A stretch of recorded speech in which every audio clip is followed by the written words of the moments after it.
And when it was determined that we should sail into Italy, they delivered Paul and certain other prisoners unto one named Julius, a centurion of Augustus' band. And entering into a ship of Adramyttium, we launched, meaning to sail by the coasts of Asia, one Aristarchus, a Macedonian of Thessalonica, being with us. And the next day we touched at Sidon. And Julius courteously entreated Paul, and gave him liberty to go unto his friends to refresh himself. And when we had launched from thence, we sailed under Cyprus, because the winds were contrary. And when we had sailed over the sea of Cilicia and Pamphylia, we came to Myra, a city of Lycia. And there the centurion found a ship of Alexandria sailing into Italy, and he put us therein. And when we had sailed slowly many days, and scarce were come over against Cnidus, the wind not suffering us, we sailed under Crete, over against Salmone. And, hardly passing it, came unto a place which is called the Fair Havens, nigh whereunto was the city of Lasea. Now when much time was spent, and when sailing was now dangerous, because the fast was now already past, Paul admonished them, and said unto them, Sirs, I perceive that this voyage will be with hurt and much damage, not only of the lading and ship, but also of our lives. Nevertheless the centurion believed the master and the owner of the ship, more than those things which were spoken by Paul. And because the haven was not commodious to winter in, the more part advised to depart thence also, if by any means they might attain to Phenice, and there to winter, which is an haven of Crete, and leath toward the southwest and northwest. And when the south wind blew softly, supposing that they had obtained their purpose, loosing thence, they sailed close by Crete. But not long after there arose against it a tempestuous wind, called Euroclydon. And when the ship was caught, and could not bear up into the wind, we let her drive. And running under a certain island which is called Clauda, we had much work to come by the boat. Which when they had taken up, they used helps, undergirding the ship, and, fearing lest they should fall into the quicksands, strake sail, and so were driven.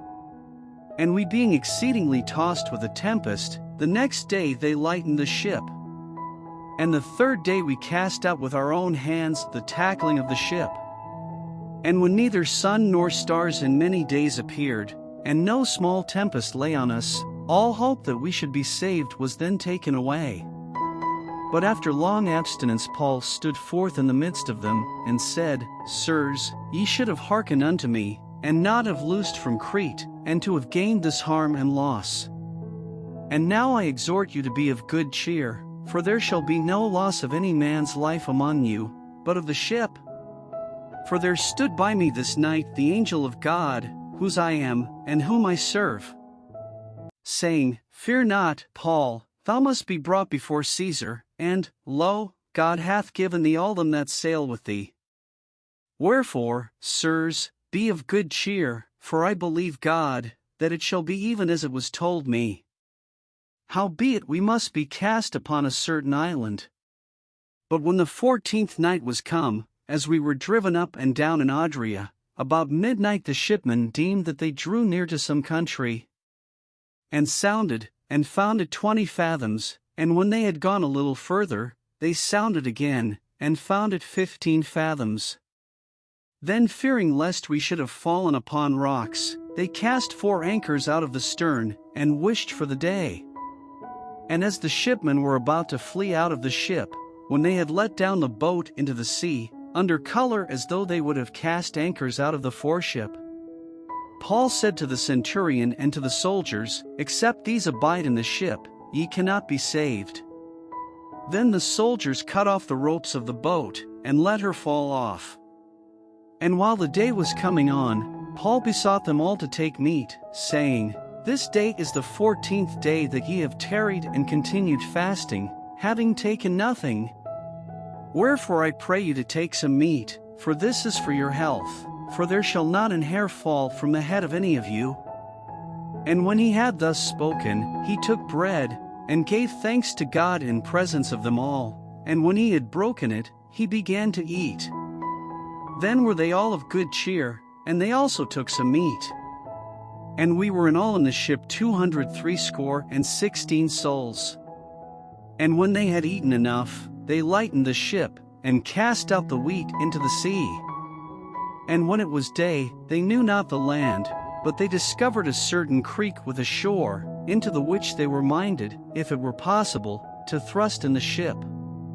And when they had taken up the anchors, they committed themselves unto the sea, and loosed the rudder bands, and hoisted up the mainsail to the wind, and made toward shore. And falling into a place where two seas met, they ran the ship aground, and the forepart stuck fast, and remained unmovable, but the hinder part was broken with the violence of the waves. And the soldiers' counsel was to kill the prisoners, lest any of them should swim out and escape. But the centurion, willing to save Paul, kept them from their purpose, and commanded that they which could swim should cast themselves first into the sea, and get to land. And the rest, some on boards, and some on broken pieces of the ship. And so it came to pass, that they escaped all safe to land.